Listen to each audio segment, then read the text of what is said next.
한국은행의 을4년 첫 금리 결정은 동결이었습니다.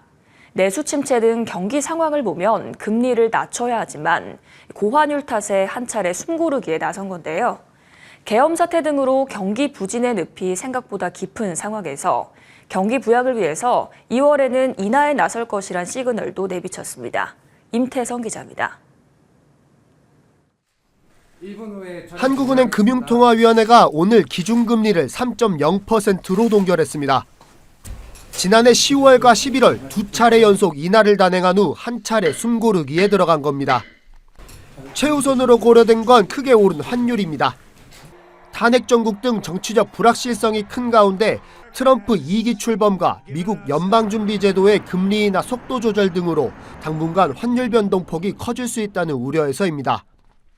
국내 정치 상황 및 미 정부의 정책 변화에 따라 당분간 높은 변동성이 유지되면서 국내 물가 및 금융 안정에 부정적 영향을 미칠 수 있고, 이러한 요인들로 인해 대외 신인도에 대한 우려도 높아질 수 있다고 보았습니다. 특히 최근 환율 상황에 대해선 계엄으로 30원 정도 올랐다며 외환시장 안정을 위해 국정 안정이 필요하다고 강조했습니다. 금통위는 이번에 금리를 동결했지만 인하 신호도 내비쳤습니다. 신성환 금통위원은 금리 인하 방향성이 외환시장에 반영되고 있고 경기 둔화로 물가 압력이 줄어들 수 있다며 인하 소수 의견을 냈습니다. 동결을 선택한 다른 위원들도 신위원의 의견을 공감하는 한편 6명 금통위원 모두 3개월 내 금리 인하 가능성을 열어둬야 한다고 뜻을 모았습니다.